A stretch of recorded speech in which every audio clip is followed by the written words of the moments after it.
नमस्कार दोस्तों, मैं आ चुका हूँ इडिपस कहानी का अगला भाग लेकर। आपने पिछले भाग में सुना कि कैसे इडिपस के जन्म की भविष्यवाणी से घबराकर उनके पिता लॉयस ने उसे मरने के लिए एक नौकर को दे दिया, किंतु नियति को कुछ और ही मंजूर था। इडिपस को कोरिंथ के राजा पॉलीबस ने गोद ले लिया। इडिपस बड़ा हुआ और नियति द्वारा निर्धारित भविष्यवाणी को झूठा करने के लिए कोरिंथ में अपने माता पिता को छोड़कर भाग गया। अब आगे सुनिए। अब मैं आपको लिए चलता हूं थीब्स का राजा लॉयस अभी थोड़ा थोड़ा बुजुर्ग हो चुका था और उस समय उसके राज्य में स्फिंक्स नाम की एक जादूगरनी का आतंक था। ग्रीक पौराणिक कथाओं के अनुसार स्फिंक्स दो जीवों के मिश्रण से बना एक प्राणी था, जिसका सिर महिला का लेकिन बाकी शरीर शेर का था। ये लोगों से पहेलियां पूछती और न बताने पर उन्हें मार देती और खा जाती। इसने घोषणा की हुई थी कि जो मेरी पहेलियों को बुझाएगा, मैं तभी इस थीब्स को अपने आतंक से मुक्त करूंगी। राजा लॉयस ने बड़े बड़े विद्वान उसके पास भेजे, मगर कोई उसकी पहेलियों का सही उत्तर नहीं दे पाया, जिससे उन्हें मरना पड़ा। राजा लॉयस उस जादूगरनी के आतंक से परेशान हो गया और एक सुबह अकेला ही अपना रथ लेकर राज्य से बाहर निकल गया, ये सोचते हुए कि कहीं ना कहीं तो इससे मुक्ति का समाधान मिलेगा। राजा लॉयस अपने राजमार्ग पर रथ दौड़ा रहा था और उसी राजमार्ग पर दूसरी तरफ से भटकता हुआ इडिपस थीब्स की ओर आ रहा था। इडिपस के हाथ में एक लाठी थी, जिससे वो जंगली जानवरों को अपने आसपास से भगा देता था। वो भटक रहा था इधर उधर नियति की उस भविष्यवाणी से बचने के लिए, जिसमें कहा गया था कि वो एक दिन अपने पिता की हत्या करेगा और शादी कर लेगा अपनी मां से। जैसे ही यह भविष्यवाणी उसके कानों में गूंजती, वो परेशान हो उठता और भागता। इडिपस भाग रहा था थीब्स की तरफ, और थीब्स के ही राजमार्ग पर दूसरी तरफ से आ रहा था राजा लॉयस अपना रथ लेकर, और वो भी अकेला। कुछ समय के बाद इडिपस और राजा लॉयस का आमना सामना हुआ। इडिपस उस राजमार्ग के ठीक बीचों बीच रुक गया जिस पर राजा लॉयस का रथ आ रहा था। राजमार्ग के बीचों बीच एक युवक को ऐसे खड़ा देखकर राजा लॉयस ने अपना रथ रोका और उससे कहा कि रास्ते से हटो, दिखाई नहीं देता कि रथ आ रहा है। इडिपस ने राजा लॉयस की तरफ देखा और बोला कि तुम्हारा रथ आ रहा है तो मैं क्या करूं? तुम्हें पता नहीं कि मैं एक राजकुमार हूं? तुम अपना रथ पीछे ले लो या बगल में हो जाओ और मुझे आगे जाने का रास्ता दो, मैं नहीं हटूंगा। इस पर राजा लॉयस ने इडिपस से कहा कि जैसी तुम्हारी भाषा और बुजुर्गों के साथ जैसा तुम्हारा व्यवहार है, उसे देखकर नहीं लगता कि तुम कोई राजकुमार हो। मुझे लगता है कि किसी राजघराने ने तुम्हें शरण दी होगी, शायद इसलिए तुम्हें राजकुमार होने का भ्रम हो गया है। तुम असली में कहीं से राजकुमार नहीं लग रहे। मुझे लगता है तुम एक नकली राजकुमार हो, इसलिए मेरे रास्ते से हटो और मुझे आगे जाने दो। राजा लॉयस के मुंह से अपने लिए ऐसे शब्द सुनकर इडिपस को गुस्सा आ गया और उसने अपने हाथ में पकड़ी लाठी से लॉयस के सर पर प्रहार कर दिया, जिससे राजा लॉयस वहीं गिर गया और उसकी मृत्यु हो गई। राजा के राजमार्ग पर गिरते ही रथ के घोड़े वापस थीब्स के महलों की ओर लौट गए और इडिपस घबराकर वहां से जंगल की ओर भाग गया। इडिपस नहीं जानता था कि उसने किसकी हत्या कर दी है, बस भाग रहा था छुपने के लिए। इधर जब राजा लॉयस के घोड़े खाली रथ के साथ वापस थीब्स आते हैं तो उनके सैनिक चिंतित हो जाते हैं और उन्हें खोजने के लिए भागते हैं। वहीं राजमार्ग पर राजा लॉयस की मृत देह को देखकर सैनिक घबरा जाते हैं और उनकी लाश को उठाकर राजमहल में ले जाते हैं। संपूर्ण थीब्स में लॉयस की हत्या की वजह से मातम पसर जाता है। रानी जोकास्टा शासन की डोर अपने हाथों में लेकर परिस्थितियों को अपने नियंत्रण में लेती है ताकि राज्य में किसी प्रकार की अशांति ना हो। राजा का विधिवत अंतिम संस्कार हो जाता है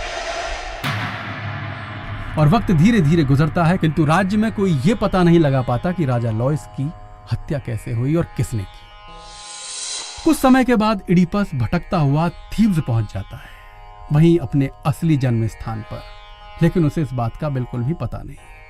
जब इडिपस थीब्स में भटक रहा होता है तो वहां उसे एक अजीब सी अशांति महसूस होती है।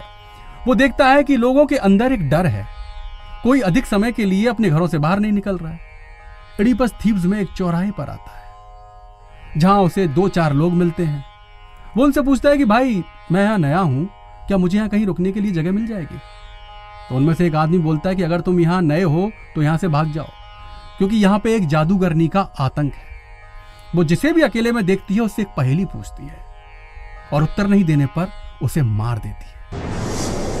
इस पर एडिपस कहता है कि क्या किसी ने अभी तक उसकी पहेलियों के उत्तर नहीं दिए? तो लोग बोले नहीं, वो ऐसे सवाल करती है जिनके उत्तर दे पाना बहुत मुश्किल है।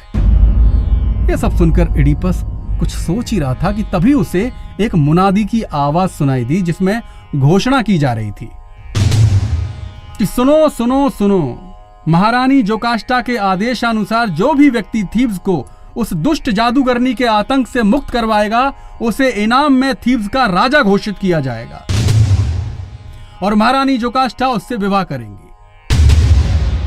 यह घोषणा सुनकर एडिपस खुश हो जाता है और सोचता है कि क्यों ना मैं ही कोशिश करके देख लूं। वैसे भी मेरा जीवन किसी मतलब का तो है नहीं, मैं भटक रहा हूं, जीत गया तो राजा बन जाऊंगा और मर गया तो उस भविष्यवाणी की अनहोनी से मुक्त हो जाऊंगा। चलो कोशिश करते हैं। एडिपस उन घोषणा करने वाले राज सैनिकों के पास जाता है और कहता है कि मैं मुक्त करवाऊंगा थीव्स को जादूगरनी के आतंक से, मेरी मुलाकात करवाओ महारानी से, या फिर मुझे वो राज के घोषणा पत्र दो जिस पर जीतने वाले को इनाम दिए जाने का जिक्र हो। यह सुनकर सैनिकों के साथ जो मंत्री चल रहा था उसने एडिपस को वो घोषणा पत्र दे दिया जिस पर राजकीय यानी सरकारी मोहर के साथ उन तमाम बातों का जिक्र था जो जीतने वाले को इनाम के तौर पर मिलने वाली थी। एडिपस ने वो घोषणा पत्र लिया और बोला कि बताओ वो जादूगरनी कहाँ है? मंत्री ने कहा कि वो पास वाली पहाड़ी की चोटी पर। एडिपस बिना देर किए पहाड़ी की तरफ जाने लगता है। तभी मंत्री कहता है कि सोच लो नौजवान, इसमें तुम्हारी जान भी जा सकती है।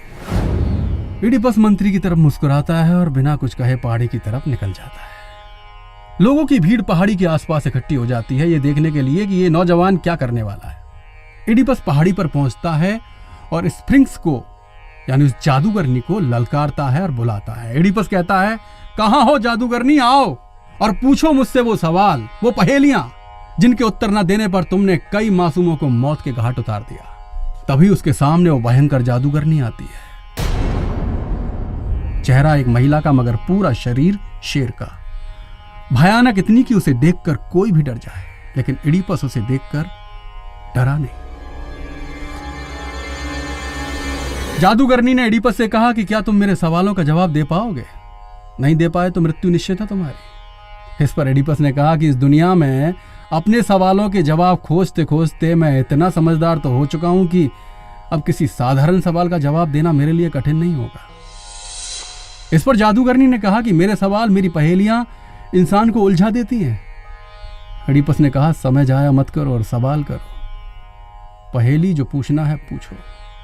यह सुनकर जादूगरनी ने कहा कि बताओ वो कौन सा जानवर है जो सुबह 4 पैरों पर, दोपहर में 2 पैरों पर और शाम को 3 पैरों पर चलता है? अगर तुमने सही जवाब नहीं दिया तो आज तुम्हारी मृत्यु निश्चित है। इस पर एडिपस ने कहा कि अगर सही जवाब दे दिया तो? तब जादूगरनी ने कहा कि तुम जो चाहोगे वो होगा। एडिपस ने कहा तो फिर ठीक है, मेरे सही जवाब देते ही इस पहाड़ी से कूदकर आत्महत्या कर लेना, क्योंकि बिना तुम्हारी मृत्यु के थीव्स तुम्हारे आतंक से मुक्त नहीं हो पाएगा। जादूगरनी ने कहा, मंजूर। जादूगरनी को लगा कि यह सवाल के जवाब तो दे ही नहीं पाएगा, इसलिए उसने बोला कि मंजूर। एडिपस ने कहा कि इस दुनिया में एक इंसान ही ऐसा जानवर है जो सुबह 4 पैरों पर, दोपहर में 2 पैरों पर और शाम को 3 पैरों पर चलता है। यह जवाब सुनकर जादूगरनी हंसने लगी और बोली कि तुमने पहेली तो बूझ ली, पर इसे समझाओ, विस्तार से इसका वर्णन करो। तब एडिपस बोला कि सुबह मतलब बचपन। जब इंसान शिशु अवस्था में होता है तो वो अपने 2 हाथ और 2 पैरों से चलना सीखता है, मतलब वो अपने 4 पैरों पे होता है। और जैसे ही ये सुबह धीरे धीरे दोपहर में तब्दील होती है, दोपहर मतलब जवानी, जब शिशु अपनी जवानी में आता है तो वो समय उसके जीवन का उजाला होता है, जिसे हम दोपहर कहते हैं। तब वो अपने 2 पैरों पर खड़ा होकर दुनिया जीतने का हौसला रखता है। और फिर जैसे जैसे दोपहर शाम की ओर बढ़ती है, इंसान भी धीरे धीरे बूढ़ा हो जाता है और एक लाठी का सहारा लेकर अपने जीवन को गतिमान रखता है। शाम मतलब बुढ़ापा, और वो लाठी उसका तीसरा पैर है। यह जवाब सुनकर उस जादूगरनी ने कहा कि बहुत खूब, तुम जीत गए। तुम एक बुद्धिमान और समझदार इंसान हो। देखना एक दिन तुम बहुत तरक्की करोगे। अब मैं अपने वादे के अनुसार इस पहाड़ी से कूद रही हूं। जादूगरनी पहाड़ी से कूद जाती है और नीचे गिरते ही उसकी मृत्यु हो जाती है। उसकी मृत्यु की खबर से पूरा थीव्स खुशी में झूम उठता है। राजकीय घोषणा के अनुसार एडिपस को थीव्स का राजा बना दिया जाता है और रानी जोकास्टा से उसका विवाह हो जाता है। जिस भविष्यवाणी से बचने के लिए भागा था एडिपस, वो भविष्यवाणी तो सच हो गई, क्योंकि राजमार्ग में उसने जिसे मारा था वो राजा लॉयसी उसका असली पिता था।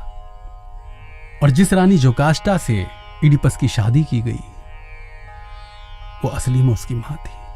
मतलब नियति ने अपना काम कर दिया। लेकिन क्या हुआ इसके बाद? क्या एडिपस को पता चल पाया कि नियति ने अपना खेल पूरा कर दिया है? उसके लिए जो भविष्यवाणी बोली गई थी वो सच साबित हुई। अगर आप जानना चाहते हैं कि आगे इस कहानी में क्या हुआ तो बने रहिए हमारे साथ। हमारे चैनल को सब्सक्राइब कीजिए, शेयर कीजिए। हम बहुत जल्दी इसका अगला भाग लेकर आएंगे और बताएंगे कि आगे की कहानी में एडिपस के साथ क्या हुआ रानी जोकास्टा के साथ जब उसे पता चला कि जिससे उसने शादी की है ये उसी का बेटा है। तब तक के लिए शुक्रिया, धन्यवाद।